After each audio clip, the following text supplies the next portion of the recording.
그래서 연설했다는 걸 좀 잘 알고 있어. 근데 내가 동대문에서 연설하고 서울역에 안 올 줄 알았다는 거예요. 이렇게 오니까 사람들이 와 이러는 거야. 아니, 이게 무슨 소리가 있는데 동대문에 있는 사람이 왔으니까 와 했다는 거야. 아니, 이거 알고 보니까. 그래서 봤더니 그 동대문 DDP 연설 그걸 이제 참깨 방송, 그 참깨 방송이 올렸는데 세상에 22만 명? 22만 명이 봤더라고요. 말이 그렇지 22만 명을 다 모여놓고 연설한다는 건 이건 힘들잖아요. 그때 세상이 그만큼 좋아진 거예요. 참깨 방송이라 해가지고. 그런데 그 연설을 이제 그래서 성공적이었다라고 생각을 했고, 이제 지금도 어딜 가든 다들 이제 좋아하세요. 좋아하는데 제가 가급적 큰 대회, 큰 집회는 의도적으로 안 갑니다. 왜냐면은 이른바 신변 안전이 어떻게 될지 모르고, 제가 마로니에 공원 가서 한번 연설을 하고서 그 군중들하고 같이 시가행진을 해가지고 경복궁역까지 갔다가 엄청난 일을 당할 뻔했어요. 근데 정말 우리 그 우파 아주머니들이 우리 앞에 몇백 미터 앞을 한번 가본 거예요. 가봤는데 경복궁역에서 완전히 뭐 술 먹고 마약하고 이런 같은 사람들이 이제 있으니까 저기 가면은 어떻게 될지 모른다. 그러니까 빨리 여기서 끝내야 한다는 거예요. 끝내야 된다고 했는데 알겠습니다. 끝내겠습니다 했더니 시민분들이 저를 옹호해가지고 자기가 쓰던 모자, 이제 지하철 타고 이제 서울로 이제 빠져나왔단 말이에요. 자기가 쓰던 모자 뭐 해가지고 에스코트를 해가지고 야 정말 놀라웠어요. 근데 이제 그 큰 모임에 가면은 정말 위험하더라고요. 위험한데 이제 뭐 경호원을 이제 데리고 가야 되는데 사실은 경호원 비용도 이게 만만치가 않아요. 그리고 또 경호원을 데리고 간다고 해서 신변 안전이 이루어질 것도 아니에요. 사실 뭐 얼마든지 이게 가능한 거라고.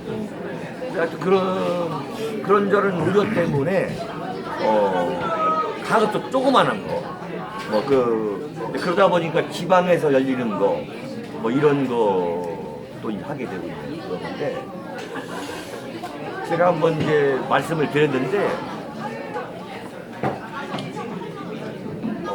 2월 달에는 정말 야외에서 한번 하려고 해요.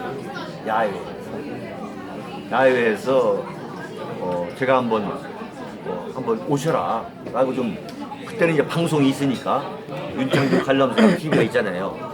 언제든지 이제 그거 갖고 이제 제가 이제 홍보할 수 있으니까 이제 그렇게 해가지고 한 2월 달에는 한번 좀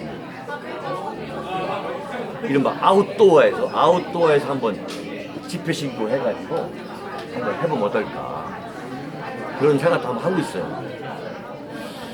그렇게 생각을 하게 된 거, 제가 감히 말씀을 드리면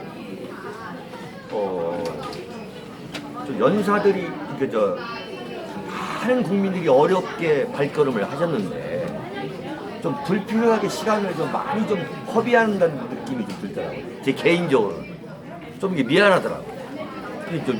그래서 한번 제가 한번 독자적으로 몇천 명이든 몇만 명이든 모여놓고 한번 모인 그런 해보자. 뭐 앰프도 내가 빌리고, 그리고 또 남이 주최라는 데에서 가서 이게 좀 연설하다 보면요, 꼭 무슨 꼭 객이라는 느낌도 너무 좀 들고, 하여튼 그 여러 가지 좀 말씀드리기 어려운 그런 게 사실 있습니다.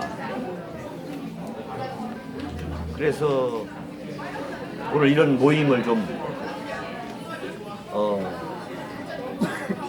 가져보자 했는데 참 너무너무 참 기쁘군요. 정말 이 기쁨을 참 제가 무슨 복이 있어가지고 이렇게 이렇게 참 대접을 받는지. 자꾸 과거 얘기를 뭐 끄집어내지 않을 수가 없는데,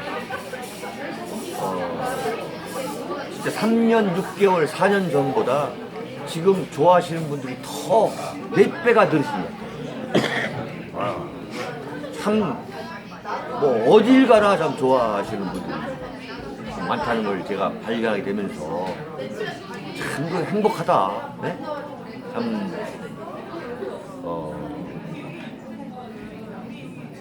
또 이런 시간을 주시려고 그런 시련을 참 주셨나 보구나 생각을 참 하게 되면은 참 매 시간이 저는 행복합니다. 행복하고 참 공교롭게도 참 이렇게 말씀드리면 뭐합니다. 제가 만약에 정부에 오래 있었으면은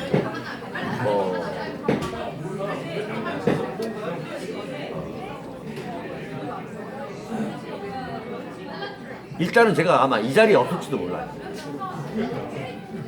제가 내 영혼의 상처에도 썼지만은 제가 그 신장암 그걸 발견했잖아요. 막 크기 시작한 정말 작은 신장암 세포를 발견하는 일기 중에 초기. 네? 그래서 참 제가 그 실현에 다쳤을 때 그야말로 참 보수의 아이콘이었다가 정말 완전 이런 시련이 있을 수가 있는가. 그러던 그때 6개월 되는 완전히 6개월 돼서 7개월이 넘어가는 그날 참 상상할 수 없는 하열. 네? 그 상상할 수 없는 하열 때문에 병원에 입원해서 거기서도 정말 천신만고 끝에 제 신장 속에 있는 그 암세포를 발견했잖아요. 근데 소화기 내과로 들어갔는데 소화기 내과 의사가 신장은 비뇨기과 아닙니까? 그 비뇨기과가 담당해야 될 부분을 그것도 뭐 정말로 전문의가 발견할 수 있는 건데 그걸 소화기 내과의 그 레지던트 잠시 지나가는 레지던트가 발견했어요. 네. 그래서 아산중앙병원에서도 그 수술실에 있는 아산중앙병원이 생겼을 때부터 지금까지 그 수술실에 있다는 그 여성 간호사인데 한 50대 초반 정도 되는 간호사가 감탄을 하더라고요. 이런 경우는 발견할 수가 없다고 그러더라는데 그게 뭐냐면 그런 시련을 준 게 내 생명을 구해주신 거 아닌가. 그런 생각이 들 때마다 정말 전율하게 되더라고요.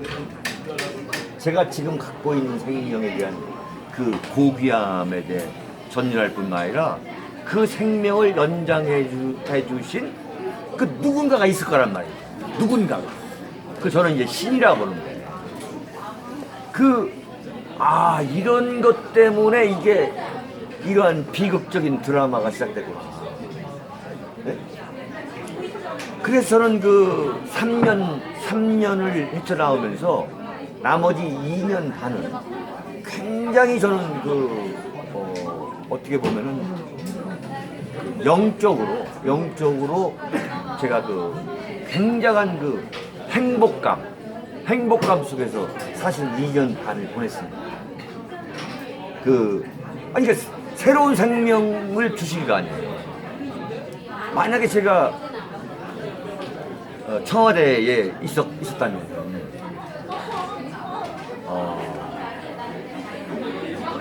대통령 시간이 발견할 시간이 없는 거죠. 뭐 청와대에서 있으면서 무슨 건강 검진을 한다는 건 그건 상상할 수도 없는 거고 매일매일 매 시간이 전쟁이고 그렇기 때문에 무슨 건강 검진을 한다. 더욱이 무슨 신장 속이라면 신장이라는 건 장기 깊은 데 있는 거야. 가장 깊은 데 있는 거야. 그래서 그 수술을 하고 나니까 정말 완전히 정말 엄청난 고통이더라고요. 그러니까 장기를 다 뒤지니까. 물론 이제 로봇 수술을 했지만. 근데 만약에 제가 이제 있었으면은 그런 정밀 건강 검진을 할 시간도 없을 뿐만 아니라 참 조금 죄송합니다만 제가 좀 국민들로부터 좀 인기가 있었으니까 이제 뭐 지방선거라든가 또는 뭐 국회의원 선거라든가 보궐선거라든가 아마 여권에서 좀 나가지 않았겠어요?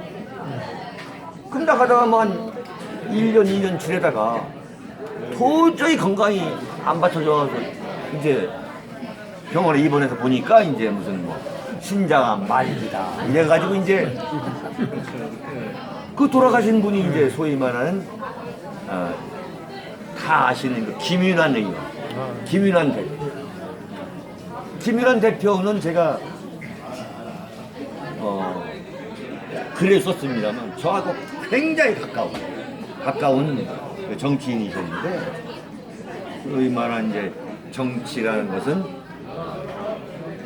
타협이다, 컴프로마이즈 하는 것이다 이런 그 철학을 저한테 남겨주신 분인데 그분이 바로 신장암으로 돌아가셨거든요. 그리고 신장 같은 경우는 이른바 VIP들이라 하시는 분들이 가장 잘 걸릴 수 있는 병이라고 하더라고요. 그게 무슨 근데 병원에 가서 그게 이제 허리가 아프다는 거 아니에요? 허리가 아프다 그러면 어서 오세요. 어쨌든 이제 그렇다는 건데 그래서 저는 이제 참 거기에 대한 그 행복감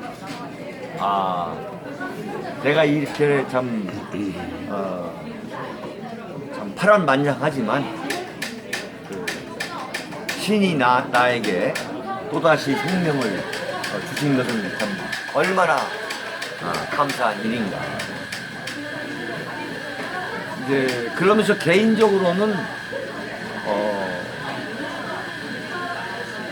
과거보다 담력이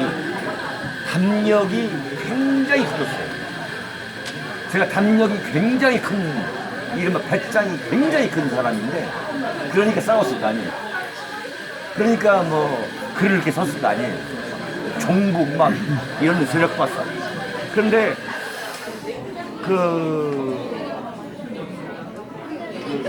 좀 어떤 시련도 제가 견딜 수 있다는 생각이 들 때가 막 있어요. 어떤 시련도.